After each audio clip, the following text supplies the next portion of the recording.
안녕하세요. 훈민정음을 활용한 영어 발음 표기의 고재윤입니다.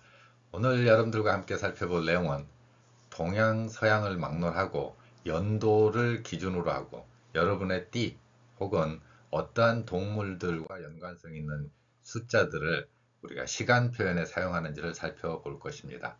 먼저 양력, 음력이라는 표현이 있습니다. 이 양과 음은 동양 사상의 어떤 원칙, 기준 중에 하나이죠. 음양에 대한 내용인데 우리가 태양을 양이라고 한다면 어, 그에 대비되는 밤의 밝음을 선사하는 달이라고 할 수 있으면 달은 음에 해당합니다. 이 동양 사상에서의 핵심적인 가치 중에 하나가 음과 양이죠. 그런 의미에서 달을 우리가 음으로 지칭하기도 합니다. 이 달이 우리가 앞으로 생각해 볼 연도 기준에서도 중요하게 작용합니다. 달이 12달인 이유, 이런 원리까지 포함하고 있다고 할 수 있습니다. 달을 기준으로 했다는 것이죠. 그러면 달이라는 단어는 언뜻 생각할 때 영어 단어 moon이라고 하겠지만 우리가 음력을 표현하는, 즉 달을 기준으로 할 때는 lunar라는 단어를 사용하고 있기도 합니다. 이 lunar라는 발음은 라틴어입니다. 영어 단어는 아니고요. 라틴어 계열이고, 라틴어는 이제 프랑스어 쪽에 가깝다 이렇게 생각하시면 될 것입니다. 이 라틴어 계열의 그 달의 신이 있는데 그 신의 이름이 바로 루너가 되겠습니다. LUNAR이고요. 이러한 달의 신은 그리스 신화에서는 셀레네라고 하는 달의 신이 또 존재하기도 합니다. 우리가 달에 대해서 무한한 상상을 펼쳤던 그런 인류 역사하고도 연관이 있다고 생각해 볼 수 있죠. 자, 그러면 우리가 이제 그 달의 신을 뜻하는 루너가 이제 달하고 연관되는 거니까 이 발음을 잠깐 살펴보면 라틴어기 때문에 영어에 들어왔을 때도 이제 라틴어의 발음의 영향도 조금은 끼어 있다고 볼 수 있습니다. 자, 라틴어지만 영어로 이제 정착이 되었으니까 L이라는 발음이 좀 어렵습니다. L은 저는 무조건 리을 두 번을 기억하시라 이렇게 말씀드립니다. L을 R과 구별하는 가장 큰 특징 중에 하나. 어, L은 리을 두 번, R은 우리말에 로나 루를 넣어서 발음해라 이렇게 말씀드리고 있습니다. 자, 그러면 첫 글자에 L이 왔을 때 리을 두 번을 어떻게 표기한다고요? 이렇게 두 개의 리을, 우리말의 쌍기역이나 쌍디귿처럼 이러한 표기 원리로 나타낼 수 있다는 것이죠. 자, 영어의 알파벳에서 현재 남아있는 자음 두 개는 저는 L과 X라고 봅니다. 글자 하나지만 소리는 두 개로 난다는 거죠. 그러면 두 개의 소리라는 게 뭐냐? 리을을 두 번 어떻게 내는가 이런 건데 우선은 우리말에서는 을의 입모양을 제가 제시하고 있습니다. 입모양을 을 한 상태에서 소리는 내지 마시고요. 약하게 이제 을의 입모양에서 다음 리을로 연결되는 것이죠. 두 개의 리을을 소리 내야 되는 원리입니다. 명확하게 리을이 두 번 나올 때는 단어의 가운데에 끼어 있을 때 그러한 특성을 보이는 것이죠. 자, L은 리을 두 번이니까 소리를 내보면 lunar, 한 상태에서 lunar 혹은 R 발음을 섞으면 ner 이렇게. 이때 이 R을 소리 낼 것이냐 안 낼 것이냐에 대한 논란들이 많이 있는데요. 실제로 받침표기로 생각을 해보면 우리가 받침표기로 리을로 나타냈다고 하고 그리고 이 리을을 우리말과 좀 다른 흘림 소리다. 내는 듯 안 되는 듯 하나의 소리 호흡의 마지막 부분에서 흘려가듯이 낸다라고 정의한다면 영어의 R 소리를 낼 것인지 안 낼 것인지 이러한 논란도 피해 나갈 수 있을 것이라고 생각을 합니다.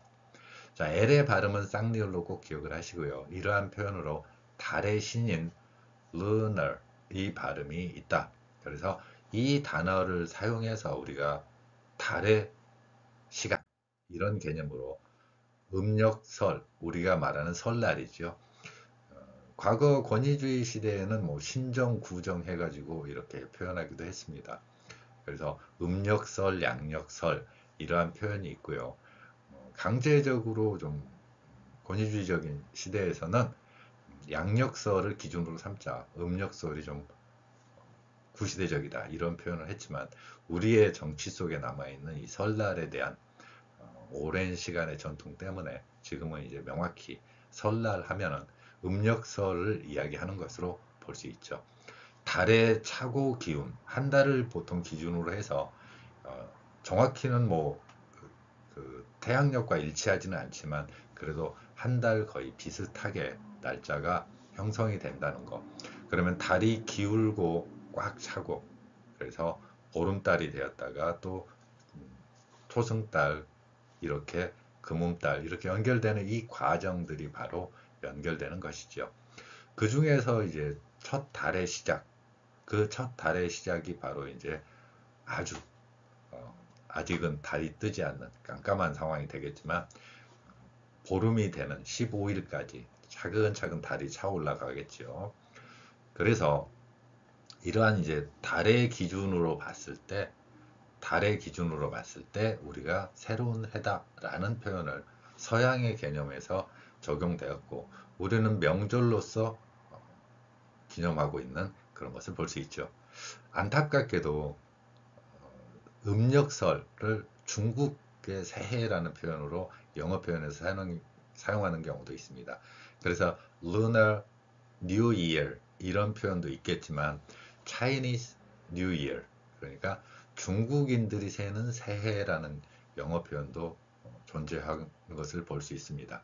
물론 우리말의 아름다운 설날 이런 표현도 영어 단어에 기록이 됐으면 좋겠습니다. 우리는 설날이라고 하잖아요. 그래서 설날이라는 단어를 영어 단어에서는 현재는 달을 기준으로 새해가 되었다라는 표현으로 Lunar New Year 이런 표현을 사용하고 있고 Chinese New Year라고도 표현한다는 것이죠. 그러면 이제 이러한 해 중에서 여러분들이 이제 2024년은 갑진년이다.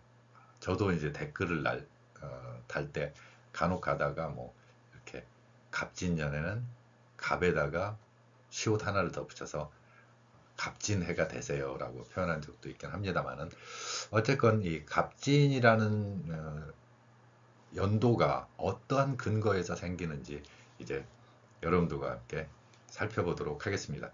뭐 아시는 분들은 명확히 아는 분도 있겠지만 혹시 여러분의 띠 그리고 갑진, 을사, 병호 이런 개념이 좀 명확하게 이해가 안 됐을 때는 같이 한번 살펴보면서 이해하는 시간을 갖도록 하겠습니다. 자, 먼저 이제 여러분들은 무슨 띠라고 보통 알고 계시나요? 물론 자신의 태어난 띠가 있기 때문에 자신의 띠를 이야기합니다. 저는 무슨 띠냐고요? 허리띠 졸라매며 살아야해서 허리띠? 아니면 제 얼굴에 기름이 많아서 기름띠? 저런 유머 정말 싫어. 아이띠? 자, 그래서 이제 보면 동물을 기준으로 그러니까 땅에 사는 동물입니다. 그래서 두 개의 원리를 여러분들과 이제 살펴볼 것인데 먼저 이제 여러분들 손가락을 한번 펴보세요. 인류가 어떤 숫자 체계나 시간 표현을 할 때 기본적으로 숫자로 환원하고 대체하는 과정에서는 우리가 신체를 많이 사용합니다. 길이의 측정이라든가 예를 들면 뭐 영어에서 인치 같은 경우는 뭐 엄지손가락 여기 손톱 여기서 여기까지 대충 한 2.54 cm 정도 되는 요 정도를 우리가 이제 인치라는 표현으로 사용하고 feet라는 단위가 있듯이 발 뭐 이렇게 그래서 인류의 역사를 볼 때 이 숫자로 표현하는 방법이 있는데 숫자의 표현 중에서 이제 제가 신체 이야기를 하고 있습니다. 신체 중에서 이제 우리가 인체의 신비라고 제가 다른 동영상에서도 한번 보여드렸는데 인체의 신비 중에 손가락 마디가 있습니다. 손가락 마디를 보면 두 번째 손가락 엄지 다음에 이 검지부터는 마디가 3개가 있습니다. 손은 좀 이쁘죠? 얼굴은 그래도 자 손가락 마디 3개가 있습니다. 그렇죠? 3개가 4번 있으니까 3, 4 곱셈 안 되는 분들 꽉 계시더라고요. 3, 4 안 되면 세세요. 12개의 마디가 있습니다. 근데 제가 이쪽 엄지는 접었죠. 엄지는 2마디예요. 아니 하필이면 엄지는 2마디고 나머지는 뭐 하려고요? 숫자 세려고. 자, 숫자 세라고 이렇게 하나님이 만들어 놨어요. 자, 그러면 숫자를 한번 세보겠습니다. 그러면 숫자를 셀 때 여기 3마디, 4개의 손가락이니까 12개죠. 땅에 있는 모든 동물을 사람들이 손가락에다 꼽는다면 우리는 이렇게 세는 방법이 있습니다. 물론 이렇게 하나, 둘, 셋 이렇게 세는 방법도 있지만 손가락 마디를 기준으로 세는 방법도 있죠. 손가락 마디가 12개입니다. 그래서 12개가 있다라고 생각을 하시면 돼요. 이거는 땅에 사는 동물입니다.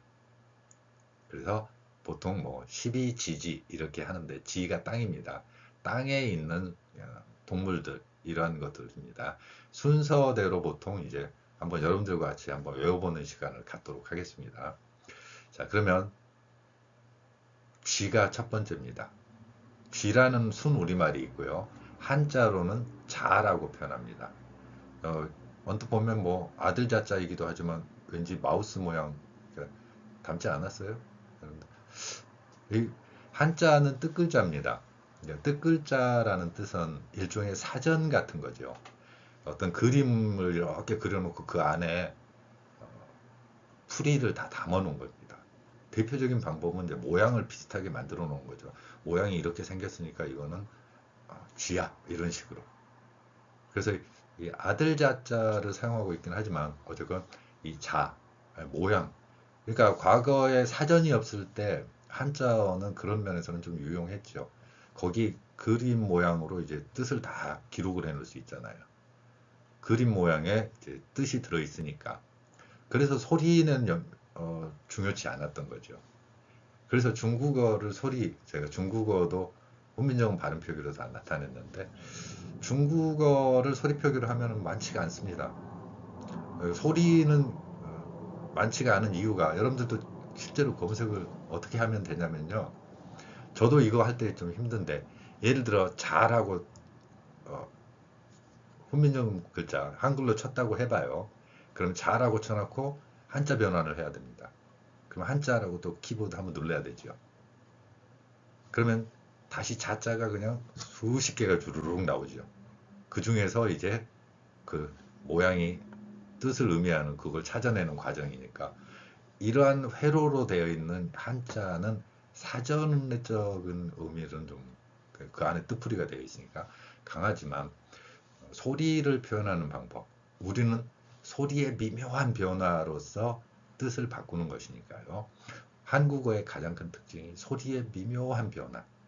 언어의 제가 마술사들이라고 표현도 하긴 하는데 이러한 소리를 미묘하게 변화시키면서 다른 뜻으로 만드는 거죠.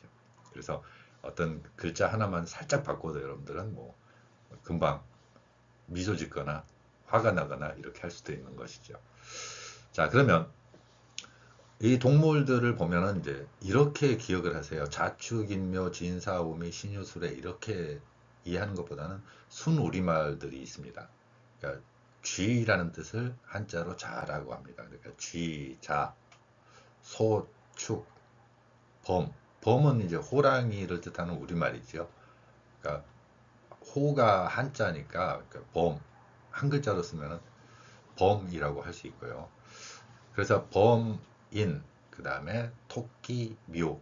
토끼가 귀 이렇게 해놓은 모양하고 닮아 있죠. 그 다음에 용, 진. 상상의 동물입니다. 존재하지는 않지만 상상 속에 있었다고 하니까. 자, 용, 그 다음에 뱀, 사. 그 다음에 말, 오. 양, 미.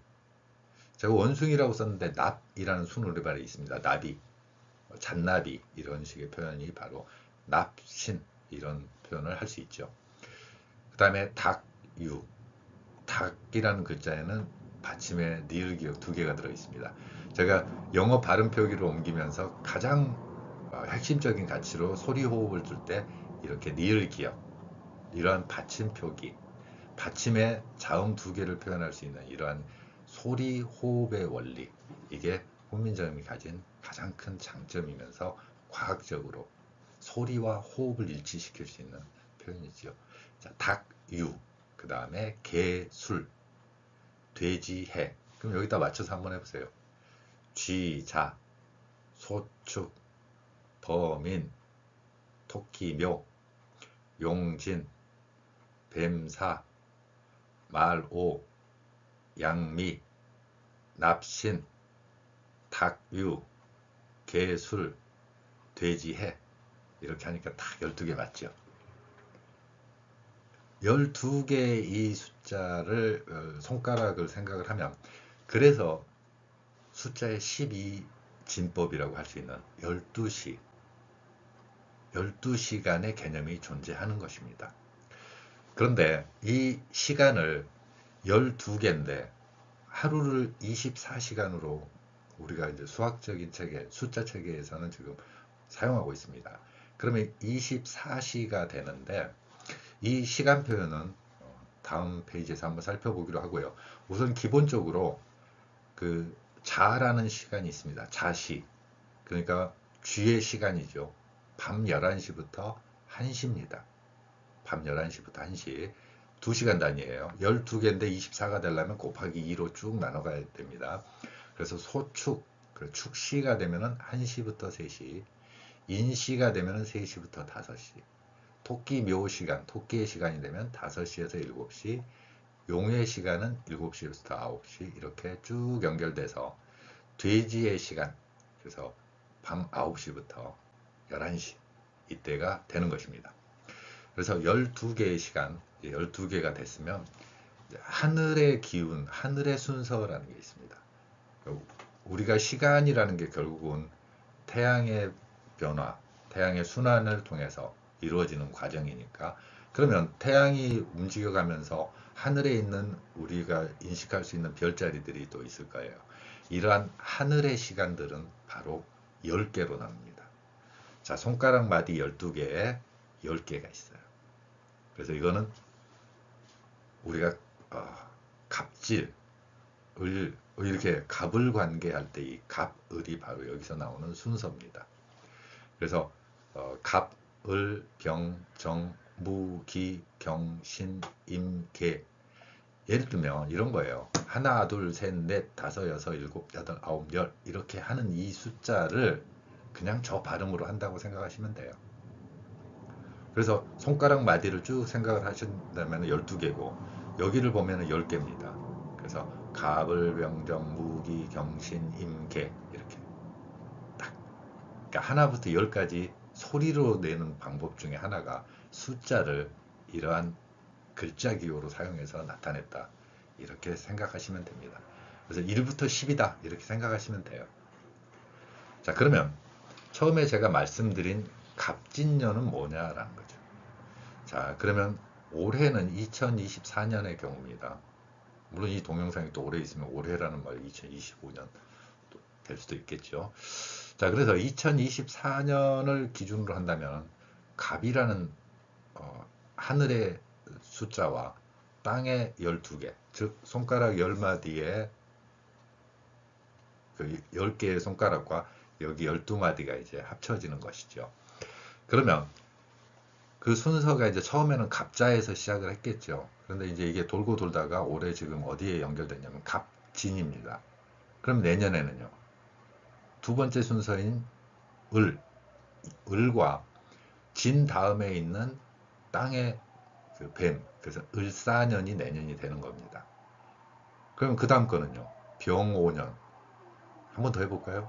그 다음이 정미년, 그 다음이 무신년, 기우, 경술, 신해.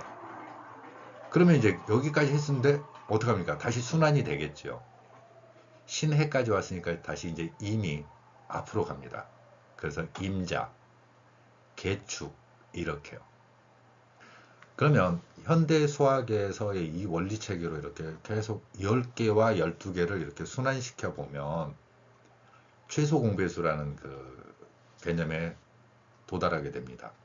그러면 10과 12의 최소 공배수는 소인수분해 해가지고 계산하셔도 되고, 최소 공배수는 60입니다. 10과 12의 최소 공배수 120 아니에요. 자, 최소 공배수의 소인수, 소수가 등장하기 때문에 60이라는 숫자에서 한 번의 순환이 끝납니다. 그래서 60이라는 숫자가 되는 순간 한자어로 이 갑을병정이 다시 되돌아왔다. 되돌아오다에 해당하는 한자 환. 그 다음에 갑을병정, 갑, 자축인묘 이게 되돌아왔다. 갑. 그래서 환갑이라는 표현을 사용하기도 하고, 같은 표현으로 되돌아왔다라는 표현하고 같은 게 회라는 한자어가 있습니다. 그래서 회갑 이렇게 되는 것이죠.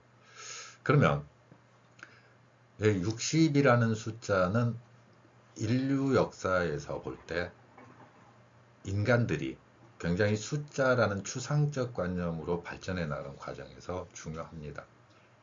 자, 이제 그 추상적인 과정과 언어화의 과정에서 여기에서 이야기한 자축인묘, 진사오미, 신유술해 이것들이 현재 우리의 언어 생활에서도 많이 사용되고 있습니다. 먼저 제가 여기서 자축인묘, 진사오미, 신유술해 이 중에서 오와 자, 첫 글자인 자자와 쥐와 말, 이 두 가지를 기억을 하시면 다음 페이지 내용이 이해가 될 것입니다. 자, 자시는 밤 11시부터 1시 사이입니다. 그러면 24시가 되는 시간이 있겠죠. 그 한가운데가. 그러니까 밤 11시에서 12시, 그리고 1시. 왜냐면 자축인묘 진사 오면은 12개이니까요. 그래서 그 가운데에 해당하는 거, 가운데에 해당한다. 그러면 자, 한자로 다시 표현하겠습니다. 이 시간이 자시지요. 자, 쥐의 시간. 쥐의 시간의 한가운데, 이걸 한자로 표현하면 자정이 되는 겁니다. 그래서 자정이라는 표현이 바로 밤 12시 혹은 0시 24시가 되는 그 기준점이 되는 것이죠. 한가운데라는 것입니다. 2시간 단위로 시간을 계산했기 때문에 2시간의 그 가운데, 그러면 자정이 되겠죠. 그 다음에 두 번째 이제 오시가 됩니다. 낮. 그러면 11시부터 오후 1시 사이니까 그 한가운데가 12시입니다. 이 한가운데라는 표현이 있죠. 우리가 한낮, 이 표현이 저는 정겹긴 한데 한자로 표현하다 보면 어떻게 됩니까? 말의 시간이죠. 그 말의 시간, 말띠의 시간, 말의 시간이니까 오라는 한자를 쓸 거고, 마찬가지로 한자 정을 사용합니다. 가운데라는 그런 개념으로 이제 사용된다고 볼 수 있죠. 그래서 정오, 오시의 한가운데 정오 이렇게 되는 것입니다. 그러면 인간의 언어 사용의 그 습성을 볼 때 우리는 보통 이제 낮, day와 밤, night 이런 표현으로 우리가 사용할 수가 있죠. 그래서 한밤이면은 midnight. 그럼 한낮은요? midday. 미들이라는 건 미들, 중간이라는 혹시 단어를 아시면 미들이라는 단어하고 같습니다. 그래서 mid, 가운데라는 뜻이고 day, 한낮이라는 뜻이죠. 순우리말의 한낮이라는 표현이 저는 훨씬 더 정겹긴 한데 어쨌건 한자어로 정오 이렇게 하니까요. 자, 그러면 여기에 해당하는 시간으로 여러분들이 오전, 오후라는 영어 표현을 들어봤을 것입니다. AM, PM 이렇게 표현하지요. 그러면 AM, PM은 또 영어 단어가 아닙니다. 라틴어에서 출발한 단어예요. 그래서 이 오전, 오후라는 단어는 anti meridian 이 단어하고 anti라는 단어 뒤에서 발음을 살펴보겠습니다. anti라는 라틴어는 앞, 그럼 한자로 표현하면 전, 앞전자라는 그 한자어를 사용하겠죠.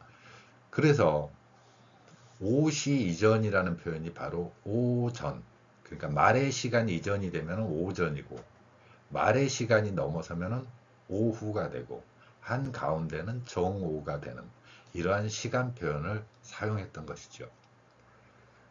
지금과 같이 분초로 나누어지는 것, 분초로 나누어지는 이런 개념이 존재하기 이전에는 이러한 오전, 오후라는 큰 시간 단위로 우리는 인류 생활을 유지해왔던 걸 볼 수 있습니다. 자, 그러면 이제 AM, PM에 대한 내용을 한번 살펴보도록 하겠습니다. 영어 단어에서 사용되는 라틴어 AM은 anti-meridium, 라틴어입니다. 여기에서 나온 A와 그 다음에 meridium이라는 M을 합친 것입니다.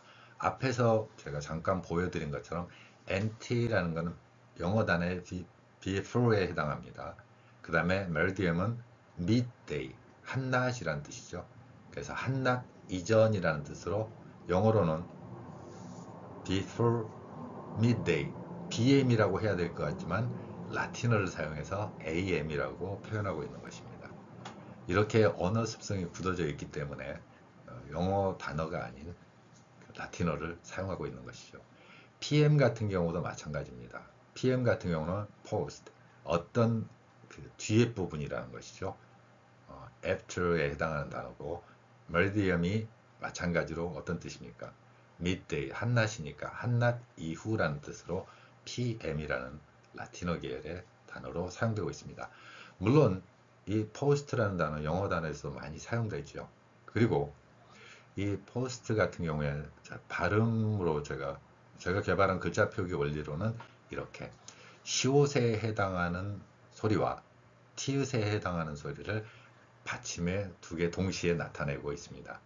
그래서 소리를 내는 방법은요, post 이렇게요. 그래서 S와 T가 받침으로 이렇게 표현하면 한국인들의 천재적인 언어 DNA에서는 저 소리를 읽어내는 것입니다. 그런데 그 과정에서 뭐 일본어처럼 모음을 추가해가지고 포스트 이런 식으로 가는 게 아니라 으라는 모음을 전부 제거하고요. 한 번의 호흡으로 포스트 이렇게 발음할 수 있다는 것입니다. 뛰어난 언어 천재인 한국인들의 발음 구조에서 가능하다는 것이지요. 자, 여러분들과 함께 오늘은 영어 단어에서 사용되는 시간 표현 AM, PM과 우리말에서 사용되는 시간 표현, 그러니까 천간, 지지, 십간, 십이지, 10개의 하늘의 시간과 땅의 동물 12가지를 합쳐서 갑진년 혹은 우리가 뭐 병오년 이런 식으로 연도 구분을 하는 내용을 살펴보았습니다. 감사합니다.